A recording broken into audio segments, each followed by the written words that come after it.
Good morning, friends, and welcome to Gardening with Creekside. Today we're going to do a little bit of a rainy day garden tour. Wasn't planning on it raining, but you know what? Such is life in the spring in North Carolina. We are getting lovely showers, and of course it is starting to rain right now. So what we're going to do is we are going to give an update on some gardens that we have been planting this spring, and then I am going to share with you a couple of gardens that we planted that we haven't shown you yet. So it's just going to be a nice, fun time in the rain here in North Carolina, Zone 8A. Really was not planning on it raining. As soon as you turn the camera on, that's when the rains begin. So here we go. We are right beside the house and the driveway. It's one of my favorite beds because we have put so much work into this. My mama and I have worked for years on this bed. It is a shade bed filled with tons of perennials. Y'all, look at Wiggles and Squiggles. Wiggles and Squiggles hosta, insane. So is the Dre's Dagger Fern. This is so fun. It's similar to the Crested Surf from Proven Winners, but it doesn't have the coloration of Crested Surf. So there you go. Zebra hydrangea, she is starting to put on some blooms. It's called zebra because it has pure white flowers, and then the new stems are black. So zebra is great. She is a macrophylla, but you can just see how everything is filling in. Sun Kings, there you go. Aurelia, Sun King, there's two of them. You can probably start to understand now why in this window box I did not put any kind of trailers. This is just the Selenia apricot begonia. These Sun Kings are still growing. They will continue to grow. I have gone ahead already. I need to probably do it a little bit again. It's kind of, I limit them up a little bit down here at the bottom so that they don't completely cover the perennials that are underneath it. The Brunnera is just looking amazing. And I've gone ahead and added in some of my little annuals as far as the Rocapuco Double Impatience, my Broalia. You know I love my Endless Illumination Broalia. It is just lovely. And then the Ghost Ferns. Look at this. Love them. They are living their best life right now and doing great. I put in a Pegasus begonia. I thought that would be really fun to kind of have that nice different kind of color and texture between those two ghost ferns. And then it is time for me to come in with my white by the gate and kind of pull it up a little bit and trellis it so that way it is up against that trellis right there. But yeah, everybody is doing great. The white wedding hydrangea, man, she's a growing. This is a great one from Southern Living. It is a panicle, but it's like one of the most shade tolerant panicles. So it does really, really well here.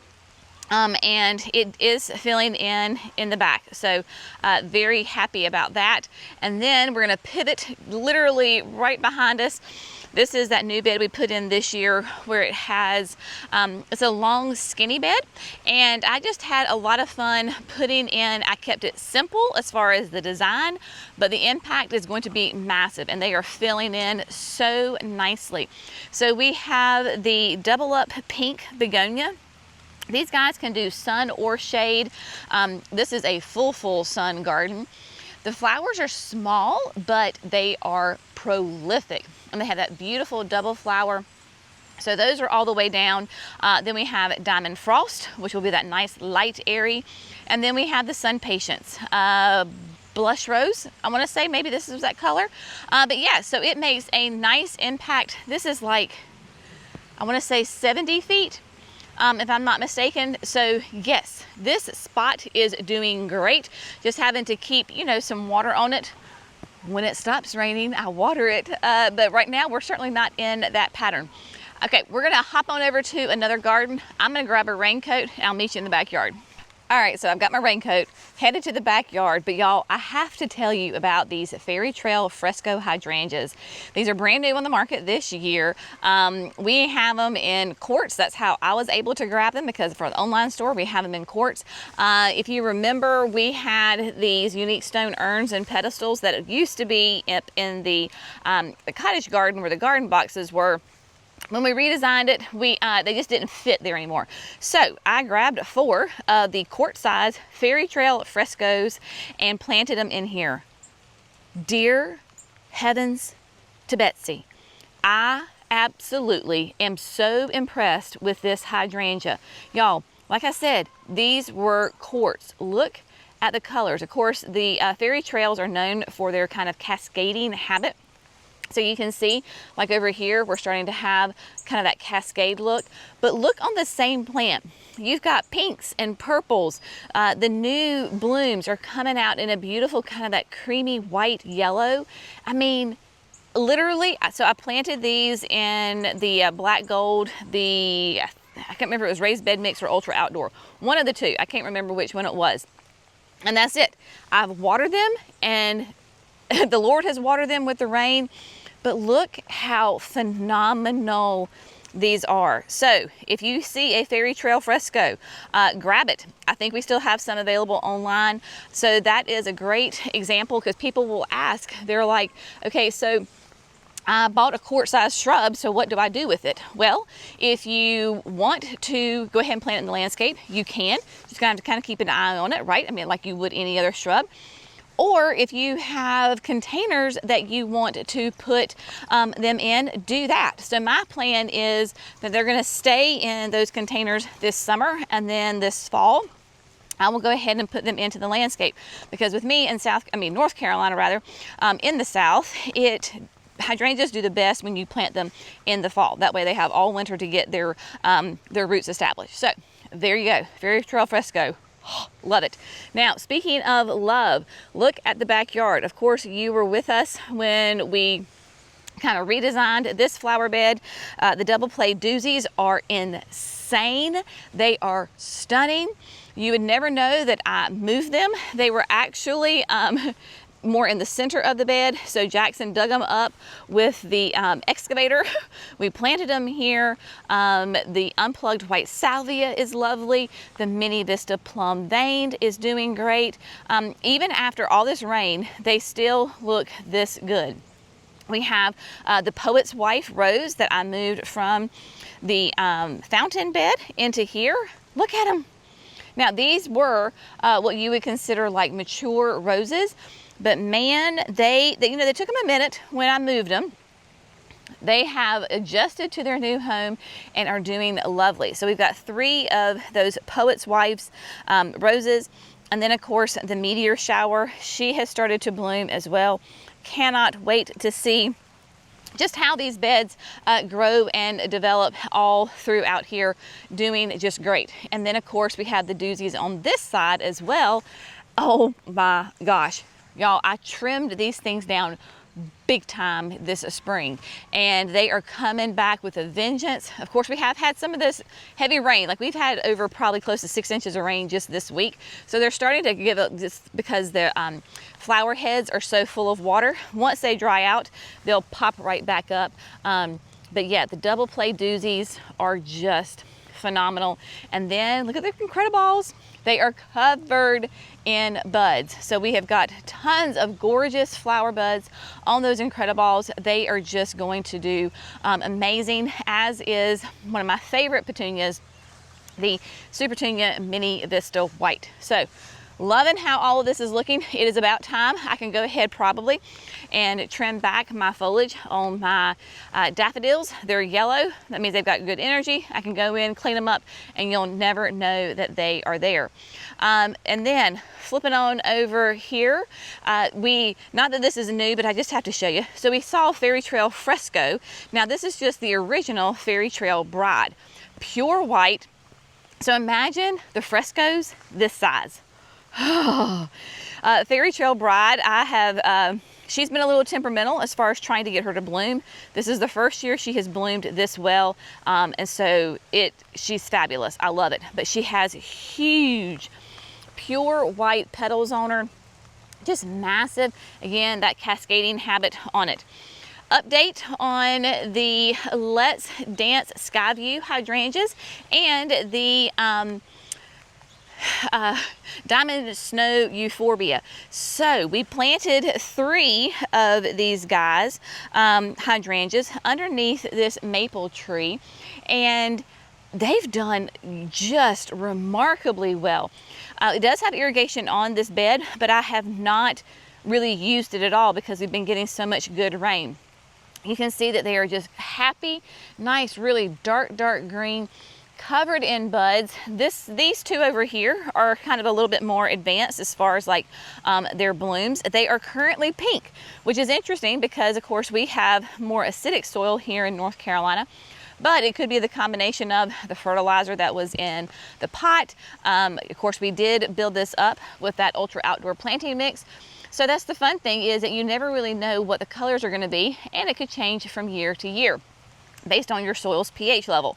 And then the diamond snow is just great. So I love kind of this whole big picture, right? So we've got phlox over here blooming, you've got the doozies, you've got the mini vista whites, you've got these hydrangeas, then of course in the background you've got that mini vista plum veined. Everything is just doing really well, and I am super pleased with how all of this is doing. All right, now what we're going to do is we're going to head over to a brand new bed going into the nursery. We haven't even shown you that yet. We planted it and didn't even tell you about it. Can you believe that? How dare us? All right, I'll meet you over there at the nursery.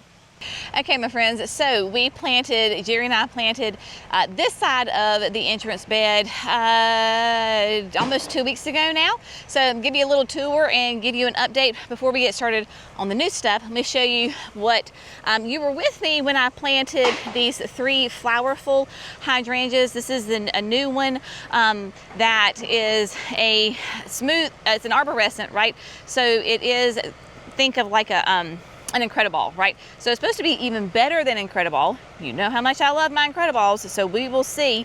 But they are just covered in buds. These were 3 gallons.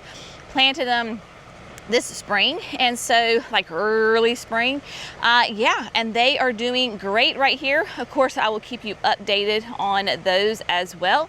So we have got those. Then over here on the entrance bed, so we have, if you remember, we have to have kind of these dry creek beds right here. We literally put them in following the way that the rains eroded the flower bed, because when we first built this flower bed, it was one giant flower bed.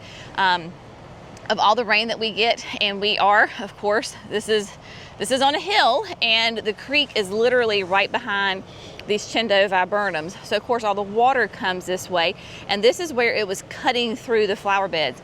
So why fight it? We just made it into a dry creek bed. It has worked beautifully and has not eroded our flower beds. So in this island, what we decided to do, I was like, I want to put something more, quote, permanent here.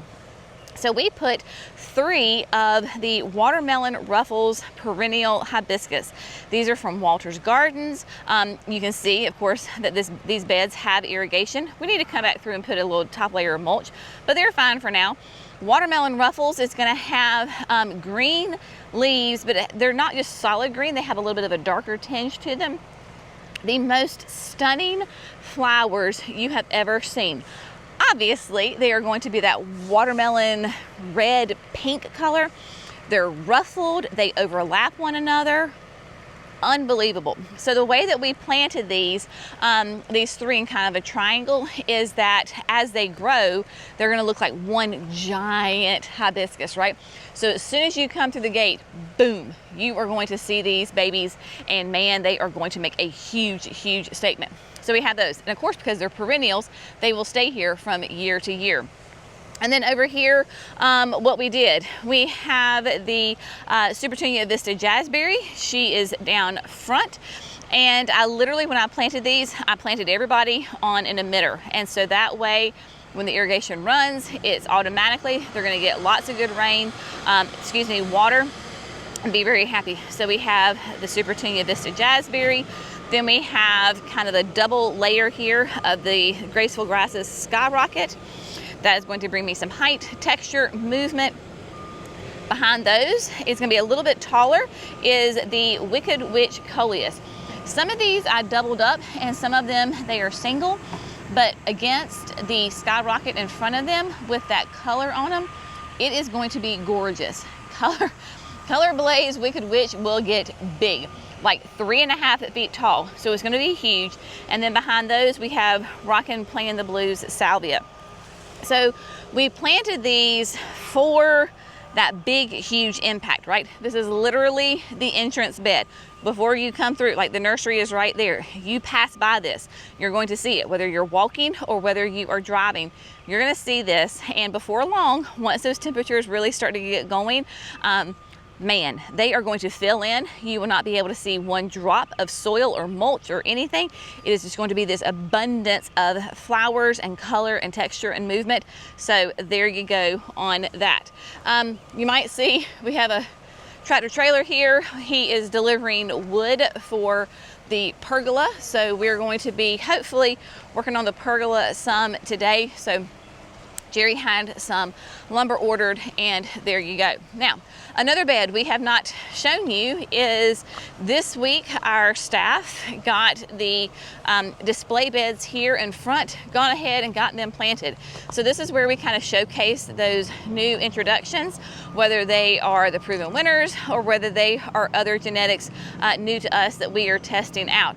So again, they're small. We've had almost 6 inches of rain this week, so things are a little bit beaten down. So when you can come through and you can look. So if you want to see how the new cool, it says Supertunia Vista Cool Jazz. This is what I think that, no, sorry, this is the Mini Vista. So this is the Mini Vista right here. The Cool Jazz is down here. The new improved Sweet Alyssum. Here we have the new Vista. So it's right there along with the Emerald Isle Calicasia. We've got the Surefire Cascading Begonias behind the wall. And then that the new introduction of the Sweet Potato Vine. So showing these off, so when you come to the nursery, you can see them, you can look at them. Right now, of course, they're a little small and waterlogged, but there you go. Let's go over here. So yesterday, Mimi, my mama, was over here, and so she was planting hostas for me. If you know, Jenny has a stash of hostas, and so we do all these beds here at the garden so that you can have ideas and inspiration on what you can do for your home and your garden. So where we have like full sun, and those are all annuals, then we have, those big display beds. We have a little bit of everything here, and so we also have the shade. So Mimi was over here yesterday, and this little area, she was filling in with the hostas.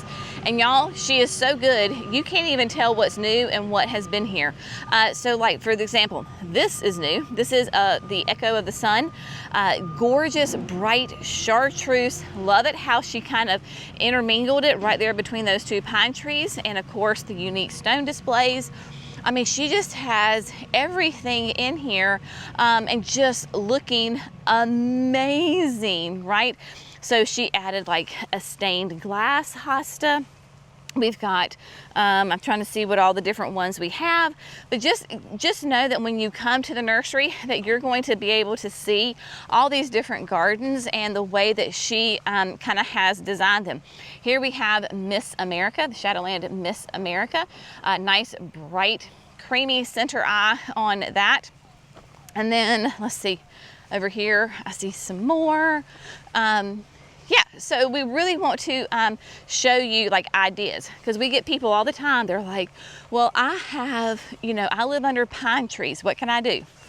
Ta-da! Here's an example. If you don't like this example of hostas, well then just flip on over here to the other side, and you've got more. You got evergreen shrubs, you've got perennials in here, you've got all sorts of things in here. So if you say, well, I live under shade, I have this. Okay, I've got a bed for you.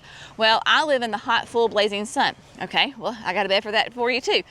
So lots of different options for you here at the Garden Center in just the gardens to give you ideas and inspiration. All right, let's head over to the signature garden right quick, because I want to show you a quick update on like the Supertunia Saffron Finch, and then the two beds that we planted at the very back of the garden. The two entrance beds into the signature garden, they are filling in quite nicely with that Supertunia Saffron Finch. Again, y'all, if we can handle almost 6 inches of rain this week and this is how they look, I will absolutely take it. So you can see that they are doing just really, really well. The sprinter boxwoods are already flushing back out from where we had pruned them. And then of course the, my favorite, the Little Lime Punch hydrangeas, they are filling out and getting nice nice and big, and they are going to be gorgeous once they are loaded with blooms. But the garden itself is looking really nice. The 4 inside annual beds are doing well. It will help if it can stop raining so we can fertilize. That's one of the biggest things, is after it rains and you've had tons of water, is fertilize your annuals. Give them that water soluble fertilizer so that they can get lots of good nutrients. But man, the perennial beds, the shrub beds, I mean, look at that boom chocolata right there, is just great. And then of course over here is the garden that we put in, because it stays super wet. There's just tons of water through here. If we were to walk through, it would just be so squishy. So we put those plants that love moist conditions. So like your Monarda, that is the leading lady pink Monarda, nice and petite. But I mean, my gosh, y'all, look at that. Isn't she beautiful? Just lovely. So we've got hibiscus in here, we've got phlox, we've got like button bushes, viburnums, we've got, this is more of the Monarda here, that opening act phlox, just lots of things. The new webmaster, so that's that spiderwort, doing great. The only thing I haven't done in here is the aquapod. She's sad and pathetic. I need to take care of her ASAP. But yeah, everybody here is doing really nicely. Look at the orange slices. This is that spigilla. This is a great native perennial. You will see it a lot like in the foothills or the mountains, the Blue Ridge Mountains. Man, such a fun plant. These were tiny when we got them, so I am super impressed with the way they look. And as you would imagine, your hummingbirds love this plant. The Let's Dance Arebas are doing well, and as are the hostas. This is kind of the shady side of the garden, so everybody is doing well right there. Now, let's go over here to the back of the garden, because this is where we added these two, really most of them are like all annuals, and so we added that. One was like 2 weeks ago, one was like 3 weeks ago, and man, they are doing great. We'll start with this one. This is the one that's, quote, been in the longest, so that 3-week period.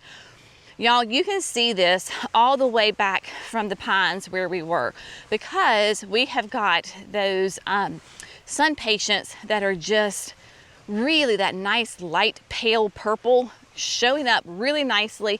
You've got the mini-me chartreuse coleus. It is popping out really well. So all of this is just doing great. This is not on irrigation. So again, I repeat, when you come to Creekside, you're going to see a little bit of everything. You're going to see those flower beds that are on irrigation, those, quote, divas in the garden that bring us that huge impact. That's worth it. And so we're going to do that a little bit of extra work to have them. You're also going to see gardens that don't have one drip of irrigation.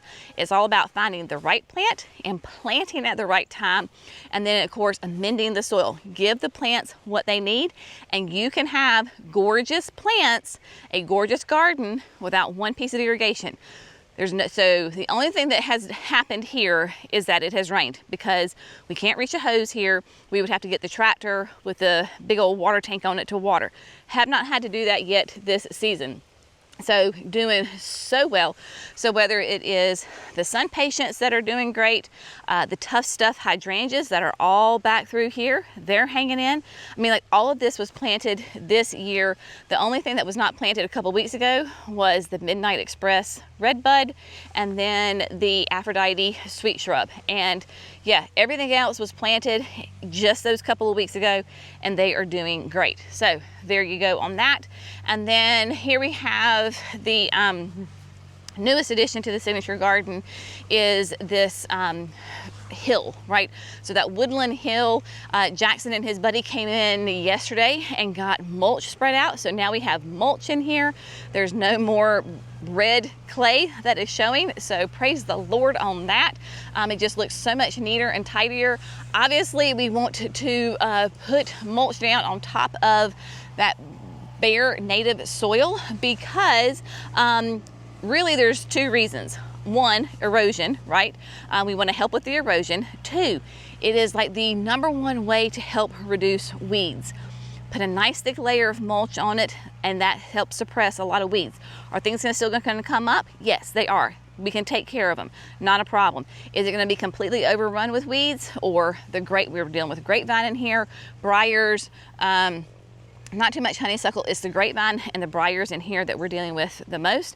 Yes, they will come back, but we can see them and we can spray them and get rid of them.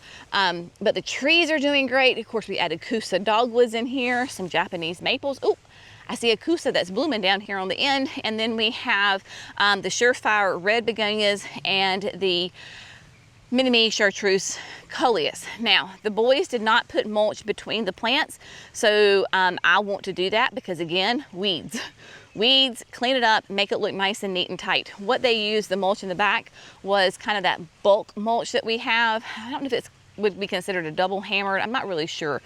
But what I would do is come through here is with that Daddy Pete soil enhancer, that aged pine bark fines, and just fill in any of those spaces that the boys did not touch and just get those plants insulated. It helps clean them up. You can see they're just muddy right now, so it will make it look nice and neat and tidy. And then look at the Scarlet Fire Kusa dogwood. Oh, y'all, she's blooming. Look at her. Look at that sweet thing. I love it. Of course, Kusas will bloom a lot later than the traditional dogwoods. Scarlet Fire, of course, you see why she gets her name, right? Beautiful, nice pink flowers on it. Oh yeah, so that is always nice to see your trees blooming. So yeah, that's just a quick little update here on this impromptu rainy day garden tour. I thought the rain was gone. Clearly it wasn't. It has slowed down now, so I think we're good now. But I just wanted to give you an update on how all these gardens were doing, because sometimes we get so involved in, doing the day-to-day tasks, we forget to give you some updates on how things are doing. And we want to show you real life, right? Real life gardening. And obviously, clearly, we are a business. This is our job, right? I literally live in the garden 6 days a week, whether it's the garden or here at the garden center. 6 days a week, this is what we're doing with our the gardens and the business. But it is our job, and we are incredibly blessed to be able to create these spaces so that we can educate you on the plants. We can inspire you to give you some ideas for your own garden. We know that most people don't have 8.5 acres of gardens to be able to do and maintain. Heck, again, right? This is our job to help inspire and educate you and give you ideas for your garden and to provide some fun, right, in watching these videos. So if you have found one plant or you came up with one little idea from these videos that we do, then that is a grand success. That is what we want, and that is our goal with these videos. So if you have found it fun, informative, and inspirational, we would really appreciate it if you would like and subscribe to Gardening with Creekside. That way you don't miss those 5 videos that we do each and every week, headed straight to your home, your phone, your car, your hotel, wherever you may be. We are here 5 days a week. As always, we really do appreciate all of your love and support. Y'all are fantastic. Y'all go have an amazing day, and we'll see you in the next video. Bye, friends.